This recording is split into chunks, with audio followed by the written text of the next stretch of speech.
Assalamualaikum warahmatullahi wabarakatuh. Perkenalkan, nama saya Nazim Nabilio Jayapria dengan NPM 201 dengan mata pelajaran Bahasa Indonesia Hukum dan dosen pengampu Bapak Haswar Wijanarto.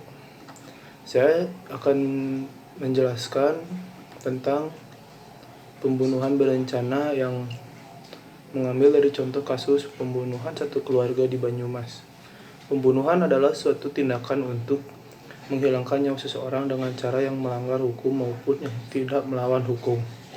Pembunuhan biasanya dilatar belakangi oleh bermacam-macam motif, misalnya politik, kecemburuan, dendam, membela diri, dan sebagainya. Pembunuhan dapat dilakukan dengan berbagai cara. Yang paling umum adalah dengan menggunakan senjata api atau senjata tajam. Pembunuhan juga dapat dilakukan secara berencana. Secara definisi, pembunuhan berencana adalah kejahatan merampas nyawa manusia lain atau membunuh setelah dilakukan perencanaan mengenai waktu atau metode dengan tujuan memastikan keberhasilan pembunuhan atau untuk menghindari penangkapan. Pembunuhan terencana dalam hukum umumnya merupakan tipe pembunuhan yang paling serius dan pelakunya dapat dijatuhi hukuman mati atau penjara seumur hidup. Seperti dalam pasal 340 Kitab Undang-Undang Hukum Pidana atau KUHP, barang siapa dan dengan rencana lebih dahulu merampasnya orang lain diancam karena pembunuhan dengan rencana dengan pidana mati atau pidana penjara seumur hidup atau selama waktu tertentu, paling lama 20 tahun. Pembunuhan berencana mempunyai unsur-unsur sebagai berikut. Yang pertama ada unsur subjektif, yaitu dengan sengaja pertama, dan yang kedua dengan rencana terlebih dahulu. Ada juga unsur objektif. Yang pertama ada perbuatan atau menghilangkan nyawa. Yang kedua ada objeknya, yaitu nyawa orang lain. Dalam menentukan apakah ada rencana atau tidak, para penegak hukum melihat apakah ada niat dalam perencanaan pembunuhan dengan pembuatan membunuh.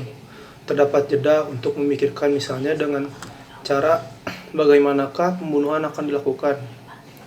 Membedakan pembunuhan 338 KUHP dan pembunuhan direncanakan dapat dilihat dari jika pembunuhan biasa itu dilakukan seketika, sedangkan pembunuhan berencana perbuatan menghilangkan nyawa orang lain itu dilakukan setelah ada niat, kemudian mengatur rencana bagaimana pembunuhan itu akan dilaksanakan dalam waktu luang yang dapat diperkirakan si pelaku dapat berpikir dengan tenang. Di sini juga ada contoh kasusnya seperti pembunuhan satu keluarga di Banyumas. Jadi contoh kasus pembunuhan keluarga di Banyumas itu ada satu keluarga yang dibunuh oleh anggota keluarga lainnya dikarenakan berebut harta warisan atau mengenai harta warisan, dan ada juga kecemburuan lainnya. Keluarga korban yang dibunuh ada 3 orang, yaitu anak, ibu, dan anak juga. Dan yang satu lagi pembunuhnya ada 3 orang juga, ada ibu dan 2 anak prianya.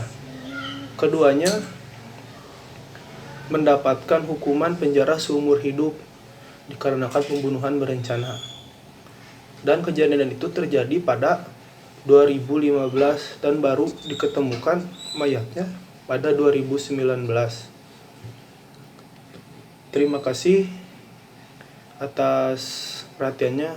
Sekian dari saya, mohon maaf bila ada kesalahan. Assalamualaikum warahmatullahi wabarakatuh.